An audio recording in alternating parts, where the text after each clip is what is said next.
Ooh, ooh, ooh. Check this out. Welcome back to the mailbag here on the Deenshow. I'm Yusuf and want to jump right into this one. This is an interesting one and a common one as well. When a person reaches the reaches the point where they say, well, the evidence is overwhelming, and it seems to me that Islam is the truth. I can't really come up with anything else. It looks like it's the only way to really understand the concept of God and the proper way to reach Him or worship Him. But, and there's always a but, isn't there? Otherwise you wouldn't write the letter. You'd just go ahead and enter Islam. But, he said, I have a habit over my life of chasing women, drinking alcohol, and various and other sundry things that he details here we don't need to go into. But in any case, he said, what if I went to Islam, which seems right to me, but at the same time, what if I can't hang on? What if I fail? What if I fall out of Islam? What if I go back to the evil that I used to do? What if I can't do all the praying and the fasting and the things that Islam calls for? Maybe I don't want to grow my beard, or in the case of one of the sisters, lady, she asked that, what if I can't wear that cover on my head, things like this? And then they would consider me an apostate, and then would they kill me? And I'm going to tell you, I don't mean to laugh because I know that it's a serious question, but the reason I'm chuckling is because I went through the same thing myself. When I came into Islam, I said, wait a minute, guys, I don't know this. You guys are praying 5 times every day. What if I forgot to pray? You know what would happen then? And you're talking about fasting. You're talking about not eating, not drinking, not enjoying some of the things I take for granted every day. You want me to give that up for a whole month out of every year? It's not that I don't really want to, it's that what if I can't, or what if I forget? You know, it might be too much for me.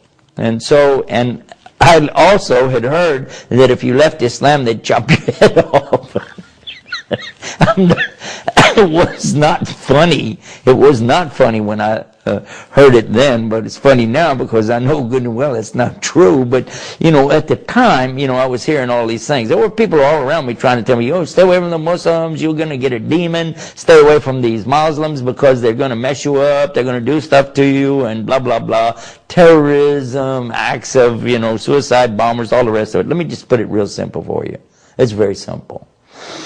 If you really believe there's one God and He has no partners, and you're willing to worship Him on His terms, and you're really taking even the first step, then you have already entered upon the brink of Islam itself. Whether you know anything about the Arabiya, the Arabic language, or the Quran, or the Prophet Muhammad, peace be upon him, whether or not you have any knowledge of all of the subjects that people talk about, or even establish the first prayer, or even fast the first day of Ramadan. The fact that you believe and you're trying your best indicates immediately you're progressing toward true Islam. You want to continue in that way as much as you can at your own pace, going step by step. Don't worry about the other people around you. This is not a race between you and the people.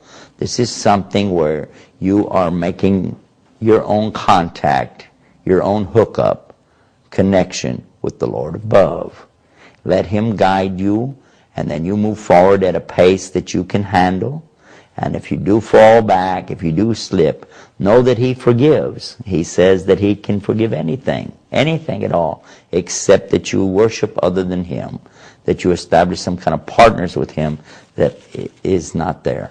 So keep that in mind, and then do this. Go in your heart and pray and say, oh Lord, I know that You exist, and I know You created me, and I want You to give me the best for me. Guide me to the truth. And if there is a God, then for sure He'll know, and He'll take care of you. It's up to Him. He's the only one that guides. He says in the Quran, you don't guide those whom you love, but it's the Lord above who guides to this straight path whoever He wills. With that, we'll turn you back over to the Deenshow, and until next time, peace. Assalamu alaikum wa rahmatullah.